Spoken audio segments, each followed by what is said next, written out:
to the toss-up. We have a very special edition coming your way as the focus is all things Indiana volleyball. The 18th ranked Hoosiers are having one of their best seasons in program history. They've swept 3 consecutive opponents and are fresh off a ranked win in Happy Valley, a place they have never won in the 51 years of Hoosier volleyball. I have the honor of welcoming the man at the center of the program in for this exclusive episode, head coach Steve Ayers. Steve, thank you so much for joining us. I mean, how are you doing? Good, Joe. What's going on, man? I'm good. Let's talk about volleyball. That's why you're here. Sure. Let's get into it. Obviously, this team has endured some good success through the season, more so maybe in years past. I mean, how would you describe this collection of women you have? Unique. We've got some really, really talented upperclassmen who have been with me the last few years, and then a freshman group of 7 newcomers that you had to integrate into the deal. We don't get summer access like football or basketball. So they show up basically late summer, and you've got a 2.5 week thing to try to get everyone on the same page. And, the upperclassmen did a really good job of kind of teaching and getting the youngsters up to speed. And then it was game on. So the preseason was excellent, did some really good things. And then the Big Ten is always the Big Ten. So that's kind of where we are. I mean, it's a gauntlet, but you're finding wins, you're finding ranked road wins, kind of in unprecedented territory. You've gotten some big wins in your tenure, but I guess was there a moment where you felt like this team kind of had a bit more juice than years prior? I think the West Coast swing. So we went out to LA. We played USC on a Friday night and UCLA on a Saturday night. Something that's interesting for your listeners is we're one of the only sports that will play ranked teams back-to-back in 2 different cities, like Friday and Saturday. It's wild. So a year ago, we're at Washington on a Friday and then at Oregon the next night. It's a lot. These kids have to be really tough to do it. But after we beat those 2 schools, perennial national championship level programs, they've won a ton, great staffs, great teams. When we swept those matches, flying back on the Sunday, I was like, we might have a squad. What was that locker room like the second win when you were like, all right, back-to-back ranked wins? This is hilarious. I don't go. So, sometimes after I'll go in, they always want to, douse you in water and do crazy stuff. And for me, I'm about the business of it. It's about the next match. So I want them to be happy. I don't want to rob them of their joy. But, the UCLA match, I think I was just out on the corner by the bus sitting by myself and kind of reflecting a little bit of how far we've come. It was cool. I want to talk about a moment just this weekend. Beating Penn State. Mentioned in the intro, I'd never won at Penn State before. What is a moment like that just for that? And then that's your alma mater as well. Yeah. I was on staff there for a long time. So I'd been part of 6 Final Fours. I won 2 national championships there, and I'd been on the other side. So I'd played Indiana a bunch. Yeah.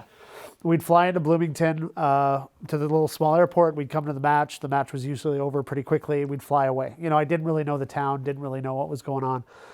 When I took the job, they had won 1 conference match, so it was daunting, and I was like, okay, this is going to take some time. But to be able to build something and take it back to your alma mater and then sweep the defending national champions with so many people in the stands that I've known and they've watched me grow up and kind of become a head coach and do all that stuff, it was pretty special. I mean, it's one of the great volleyball programs of all time. They won the championship last year.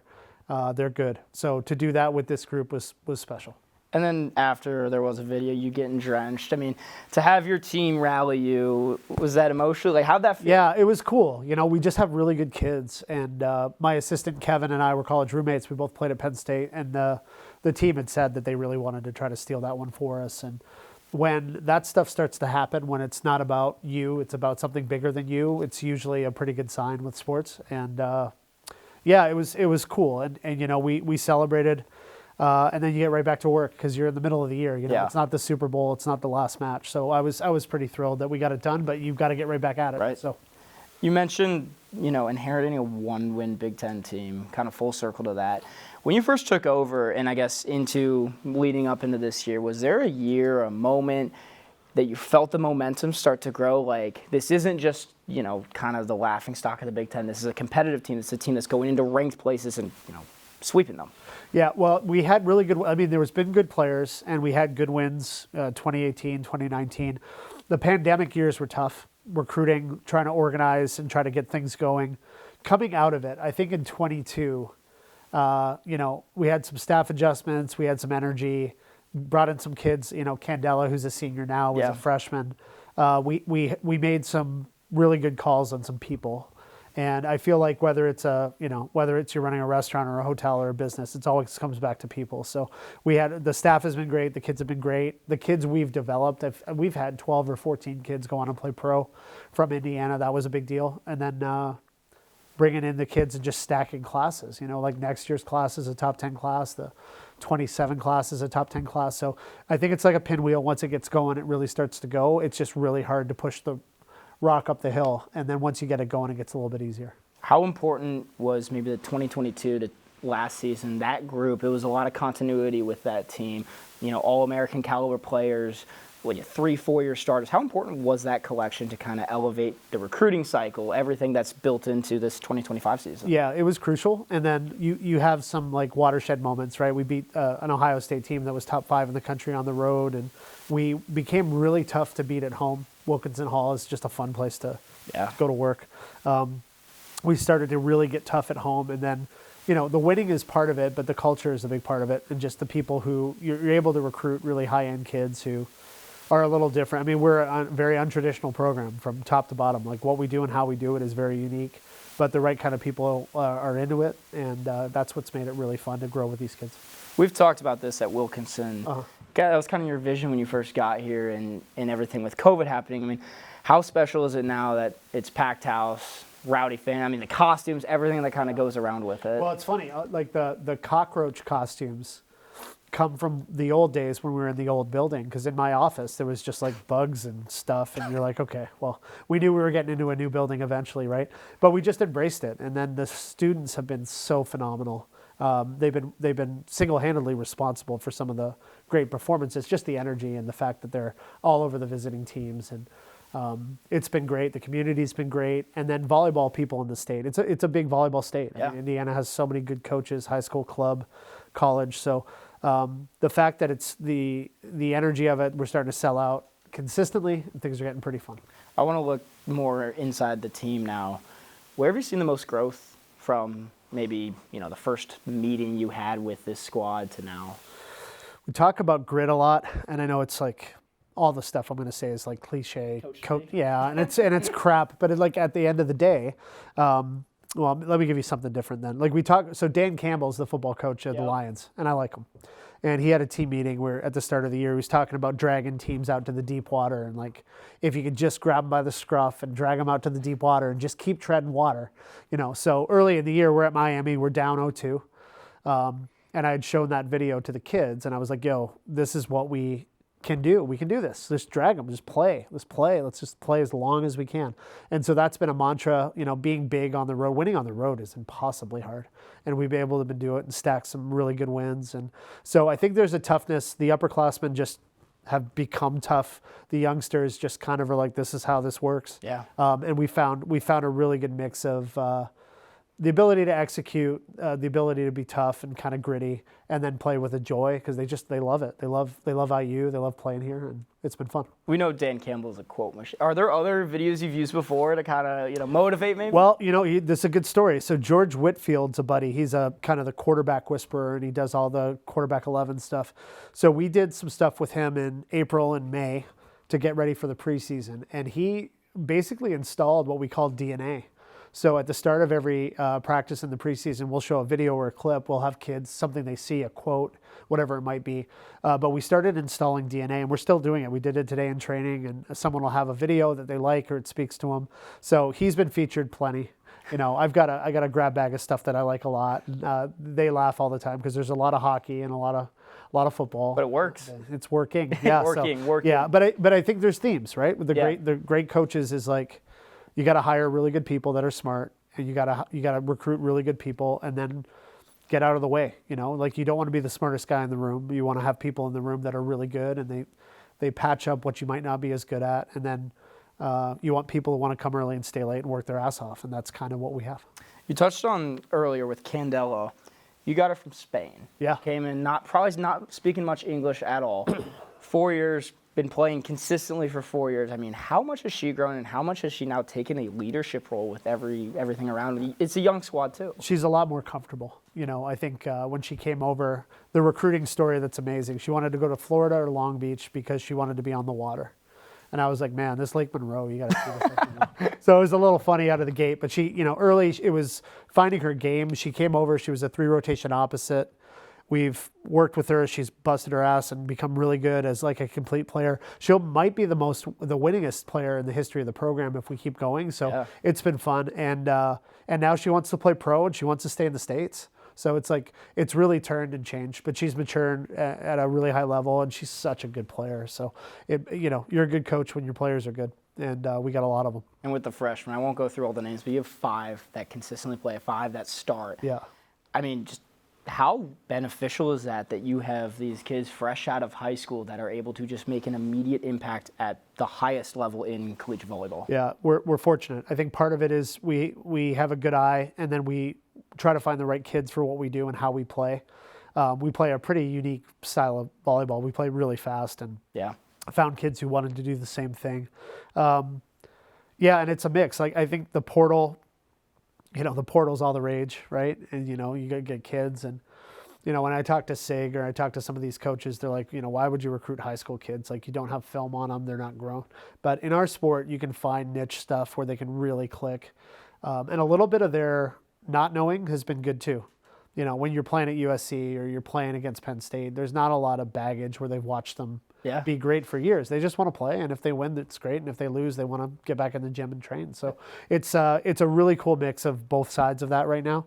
And I still feel you got to build your program through the draft. You got to go find good high school kids who really want to be at IU and get a good degree. And there's something really beautiful about the college thing, although all of this feels like pro sports now. Right. But there's something beautiful about the college thing still. The team you have right now, it's kind of a healthy combination of the returnees, the freshmen.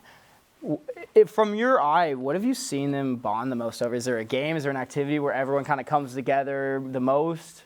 Yeah, I think teams grow the most when they do hard things together. Okay. I think they trained in the summer really hard. I think they go really hard in the gym. They're starting to get a little chippier, which I like because you need that. You need a little edge in training, but they're able to let it go right after and go to dinner and have good relationships. So it's the most connected team that I've coached since the championship teams when I was at Penn State. Yeah. They really just, it's cliche, but they love the school. They really care about each other. And they play really hard because they want to play for each other. And that's kind of a cool mix. Who are the biggest culprits of kind of the chippiness or the trash talk, if you don't mind me asking? No, it's the upperclassmen. So Avery Tatum's a baddie and Candy's a baddie, and they go at each other pretty good every once in a while. So depending on the camera availability or the mic availability, they'll tone it down when they have to. But if it's a closed gym, they go at each other pretty good, and it's part of the game. I mean, how much has that helped them kind of grow individually? I mean, those are kind of the leaders. Those are, Yeah, they've both grown up. I mean, Tatum came over her sophomore year. Every single year she's gotten better. Every single year she's more mature. She's added more to her game. She's tougher. She's in great shape. She's become a pro, and Kendall is the same. So the seniors, Maddie Sell is a senior middle. She's had a phenomenal career. And then Jess Smith came over from UCLA on the beach. So it's her second year bringing over a beach volleyball player and kind of getting them back on the indoor side of it. But she's been, she's a woman. She's mature. She's a really, really steady influence. She's great with the young kids, and you need some of that too. You need veteran leadership. When you see a season like this, the wins, 18 now in regular season, 9 in Big Ten play, what have the losses taught you as a coach? A couple in Big Ten play, the back-to-back Northwestern, Minnesota, and then after that 3-match win streak. Every loss, I mean, it's fun to learn while winning. Yeah. So we've had a lot of growth while we maybe haven't played as clean or as well as we wanted to, and we come out of it with lessons. They've been unique. The Western Kentucky loss was a team that had an amazing night, and it's a program that wins every single year, so that was unique. We lost to Michigan State, which was kind of a weird one for us because I felt like if we played well, we would have won that match. But it was on the end of beating the 2 California schools and then sweeping Michigan at Michigan. And I just felt we ran out of gas a little bit. The young kids got young, and that was bound to happen. Minnesota beat us. They were just better. And, I feel like we're kind of in the same RPI range and ranking range as they are. And if we play that match 10 times, it might be 5-5. Yeah. But they had a really good night, and we just didn't have enough. But yeah, I think we're 18-4, so there hasn't been a lot of losing to really, and you can't pout. Right. You win together, you lose together. It's when you lose, you tip your cap and you get back in the gym and you go back to work. mean, you've mentioned it. There's still plenty of season left. Obviously, aspirations for more into the postseason. What are the challenges of kind of riding the course when you have these big moments like that Penn State one? It's one of the things I think that I do really well is just worry about the next thing. Like we don't talk to the group much about the rankings or the RPI or what's needed and all that stuff. We just talk about training. And then our next match, whoever that next opponent is, we're all in on that. Yeah. And even if we play Friday, Sunday, I won't touch the Sunday match until the end of the Friday match. So right at the end of the match on Friday, the assistants will have like their stuff for me and managers will have their stuff and all of the information will come to my desk and then I start. Because I just think you look too far ahead and it's just a bad way to do business. So they're really grounded. I think they know that we're good. We're not all the way there yet. And we remind them of that a lot. And just remember, it's about the work. You got to, it's coach speak stuff, but I think it's the truth. I really do. When I hear Terry Morin say it, when it's about, it's about the work, it's about the work, but it's the truth. And if you get too caught up in people's opinions, good or bad, things don't ever work out well. So we keep blinders on pretty good. We just do our thing.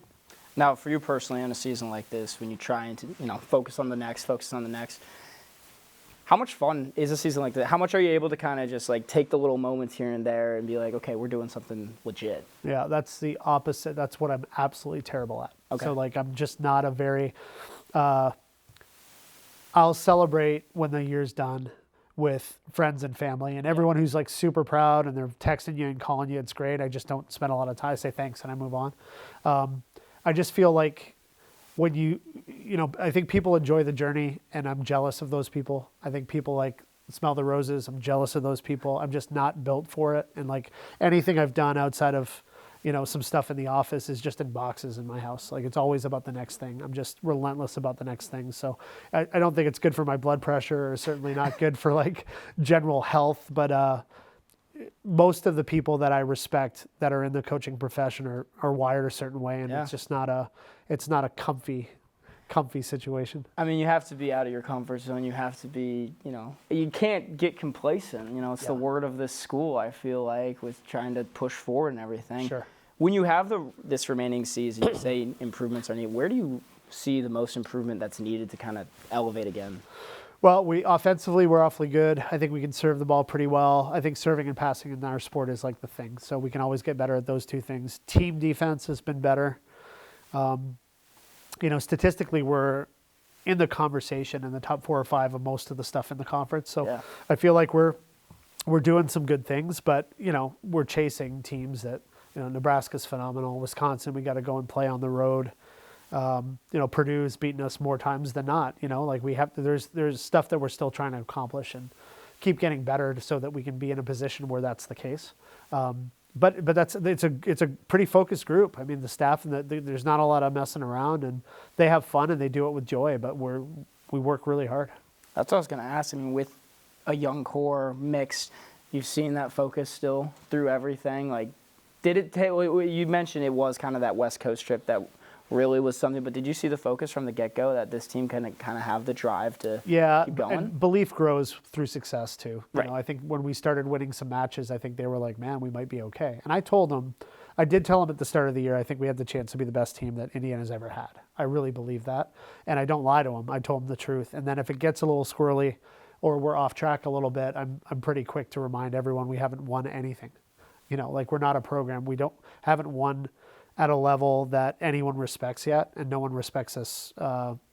Even right now, it's like it's this cute story about this plucky team, but like we're about to go on a run here for the next few years that I think is pretty serious. And we're internally, I think we're exceptionally driven, and then the outside stuff is the outside stuff. And I guess how much does that excite you, seeing the recruiting classes that come in, seeing the success this year, about what's the potential, what's possible with what you're doing? Oh, that's why I took the job. I just thought Bloomington was an amazing town. I thought the school was awesome. I thought that the state had great volleyball, and the surrounding states have such good volleyball. And I just thought they had a rightful place. Yeah. It's what I said on day one at my first press conference. I was like, I just think this program should be in the conversation with the best programs in the country. And it wasn't going to be able to be microwaved. It's baked and it's taken time. And trust me, I'd love to have gone a lot faster than I've gone. But things work out the way it works out. And we've been able to bring in some amazing kids, and that's not going to stop anytime soon. Absolutely. Well, Coach, before we go, you have anything else you'd like to add about this team, about your program? No, we're excited about football. I think Sig's Who is it at this point? Sig's great. I really like the basketball staff on the men's side. Terry's a rock star. The administration's done a great job. President Witten's really supportive. I think I would love to say we're entering like the golden age of IU athletics, where all of these teams. Todd Yeagley said something a few weeks ago about how winning's contagious. Yeah. And you always felt like, especially my first couple of years when you're trying to build it, you see the success of swimming and diving and soccer, and you see the history of basketball. We're not at that level, and you just want to be at a place where when you go to meetings and you're in town, that people are like, hey, you guys are doing a heck of a job, and you make people proud. I wanted people to be able to go to an airport and wear like an IU volleyball sweatshirt, and people would be like, yeah, that's a badass program. So we're closer to that than we've been in a long time, and it's exciting. It's an exciting time. Coach, thank you so much. Always a pleasure talking to you. Good to see you. That's going to wrap up another episode of The Toss-Up. A huge thanks to head coach Steve Aird for taking the time out of his day to chat. As always, go check out our socials at IUSTV Sports on X and Instagram. With that being said, it's time to serve it up, find out if it's an ace, and we'll see you next time.